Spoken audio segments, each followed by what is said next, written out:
I love when you got nothing left. You're drained, you're depleted, and it's just a battle of will. How bad do you want it? The will, the determination, the gut check, the I'm going to do it even though my body's telling me no. I love that challenge. Welcome to Athletic Definition, the pulse of endurance, spirit, and sheer willpower. I'm your host, Ray Z. Today I'm going to dive into completing Ventura Marathon, which was my 60th marathon a couple weeks ago. Join me on my journey as I attempt to run 100 marathons, not just of miles, but of heart and mind. Before we get into it, let me show you the bling. This is the bling. I like the medal. I like the ribbon and everything, even the shirt. I think everything pops. Preparing for the marathon. I was not preparing to run Ventura Marathon. I was actually training to run Los Angeles Marathon. And what happened is someone I know got injured and they were unable to run the marathon.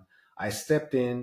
As far as mentally preparing for it, I didn't have to mentally prepare for it because I ran my first 25 marathons roughly without training. Mentally, I knew that I could finish it. No doubt in my mind, just because of past experiences with no training and completing it, I knew I could do it. The other thing is, I wanted to test myself, to push my limits, to see, even though I knew my longest run before that was 19 miles, if I could PR.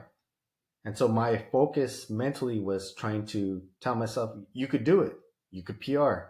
If I failed, it's okay because the goal was LA Marathon and that was just a bonus. The training, longest run before that was 19 miles, building my mileage up. Really, Ventura Marathon is turning into the preparation for Los Angeles Marathon because I used it as my longest run of the training session. Training, it wasn't completely there. After doing so many marathons without properly training and being blessed enough to not be hurt, I highly don't recommend running a marathon without proper training. And I am the king of doing the shortcuts and everything wrong. One is because I didn't know better. And two is because once I knew better, I wanted to show you that I could still do it. Oh, yeah? Well, watch this. Let's move on from that. That's a whole different show. 7 hours later. As far as nutrition, for a lot of my training runs, I didn't use any nutrition. And then once we get closer to marathon, I started just going back to what I usually use, which is GU. I have tried other products, ones with less ingredients that I could actually pronounce. But for me, I didn't feel it had kick. There's another brand that I've tried that I got to try again. I'll do a show on it. So I did GU. And first off, the store that I went to only had chocolate. I'm not a chocolate fan, really. When it's cold, having chocolate in your mouth, not a bad feeling, but when it's warm, I couldn't deal with it. So I did GU, but for some reason, I just wasn't vibing with my stomach. It's happened in the past, running for 18 years using that product. I took GU like nothing, then it just upset my stomach. Then I went to GU blocks, which are like gummy bears of GU, and then I couldn't stomach those anymore. So then I went back to GU and then I was fine. So since I was preparing for LA, that didn't work. And I'm like, well, let me try it for a long run, something different. I went to the store and I found this. This one has caffeine. It's a lemon lime. And this one's fruit punch. Doesn't have caffeine. They're both completely liquid. So the pouches are bigger than the traditional GU packages. But that day I ran 19 miles and I felt good the whole time. So I didn't feel bad or anything like that. As far as equipment that I use for the race, I like to use shorts with zippers on them because when it's late in the marathon and your body's depleted, sometimes you're not thinking straight. So I like to have shorts with zippers on them because if something, I'm worried about maybe something falling out, which I have had that feeling. It's not a good feeling when you can't think straight. With zippers, it just helps me be reassured that whatever I'm carrying is in the pocket. Besides that, I bought a vest, especially to go running. That way I can carry nutrition that's bigger than typically, and then as well as my camera to document it. Well, I wanted to save it for a little bit after explaining the actual race day, but it's all part of the equipment, the nutrition. Maybe the week before that, I saw Joe from We Run Republic, which is a running store out here in Southern California. Go check it out. They have everything you need for running. He gave me some Ketone IQ, which is designed for soldiers. It's supposed to help you get in the keto state just by taking a sip of it. as you look into it, you got to do a little bit more than that. If you check out the We Run Republic IG, I saw Joe did fasting for I forget how many hours. So he did it a whole different way. I did fasting, but not for as many hours as him. And I did drink beer prior the night before the marathon as well. And I also ate carbs. So I didn't do it exactly like it's, well, on the keto IQ, the jury is still out. I haven't decided. I took 3 of them during the race, and we'll get more into that. Weekends here for the race, we show up the day before, and then we have a nice dinner with all the Zusa Pacers, which is one of the running clubs that I'm part of out here. There was about maybe 40 of us. We had a nice dinner, good time. Then really didn't sleep. Set the alarm for 3 in the morning. Got up, tried to be laying down by 9 p.m., but really didn't sleep. Got up, got on the shuttle by 4:30. The shuttle takes about maybe 1 hour to get you up to Ojai. From Ojai, you run back down to Ventura, couple blocks away from the beach. It's a Boston qualifying course. It's a negative split course if you run it properly. For me, I didn't have such luck. I did get my second fastest course time on the new course because this race has been going on for 10 years. This is my third year running it out of the 10. The first time I did it, it was a different course. So that's why I say it is my second fastest time on this course. Although the first time I ran the marathon, Ventura, different course, is my fastest time as of now. Who knows what will happen in the future? I still want a PR even better on this course. The race overall, perfect temperature for the race. I can't complain about it at all. Ventura, I like Ventura. I've been going there prior to the marathons, and it's got this very small vibe. Basically, I imagine from seeing pictures of San Gabriel Valley and Los Angeles with more greens and less house. That's how Ventura looks. It has that vibe. So I like it, and every time we go over there, we have a good time. Excellent breweries as well. Food's good. And of course the beach is just right there. So it's really nice overall. You take the shuttle, once you get there, you still have to wait maybe about roughly about an hour for the race to start. Ojai, it is colder. So when you're waiting, you're around nothing but orange or lemon trees, and it is pretty cold up there. That's one thing that I remember. We all as a team try to stay together to keep that body heat. And then once the race started, the course was good. I enjoyed it. Maybe the loop part could change a little bit, but overall, I was already expecting it. So it was no big deal.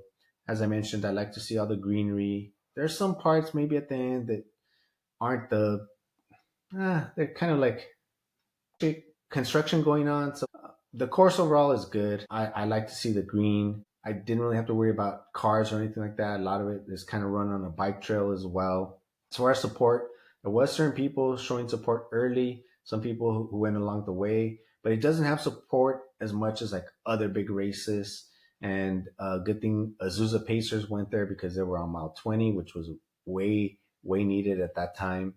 Since I didn't have the complete proper training, exactly what I knew would happen. I started bonking at mile 18. I never recovered, started feeling pretty shitty.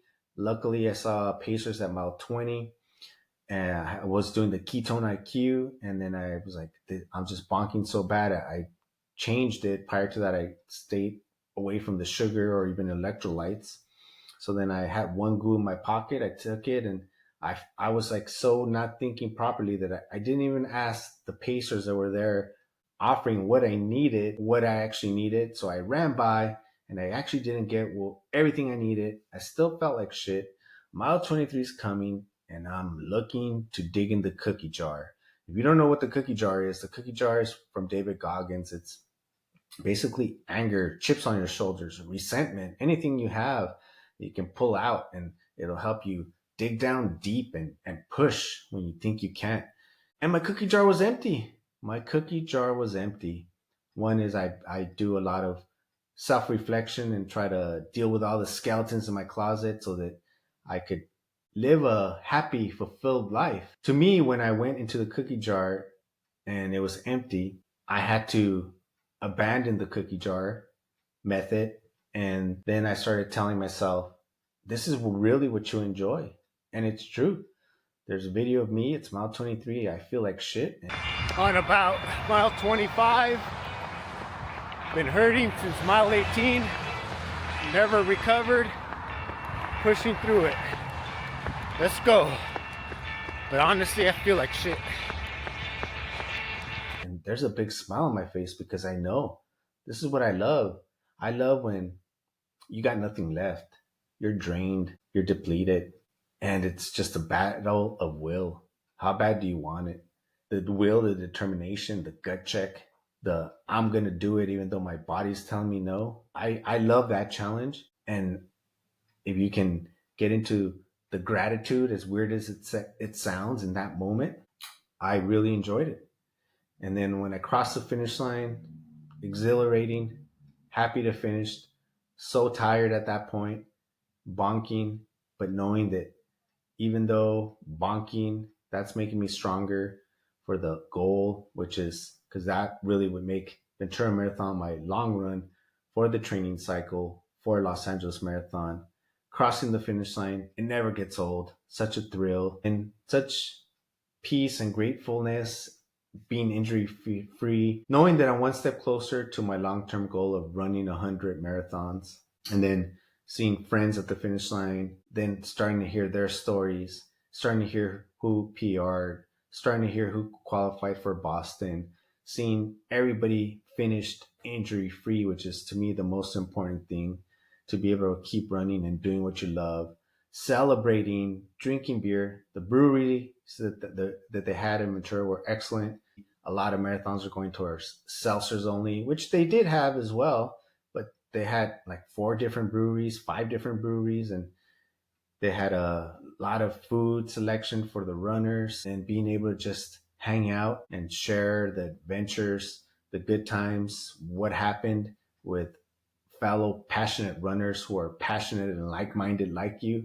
A great time overall, the Ventura Marathon. It's always pretty much anything you do in life, at least to me, it doesn't have to be super, super like exciting, like to me, like Disneyland to some people. It's really more about the company and the people that you're with. It could really just make it a good time or a bad time. Just looking now as far as, yeah, part of me, since I didn't hit the time, I hit a 4:29 and I want to go sub 4.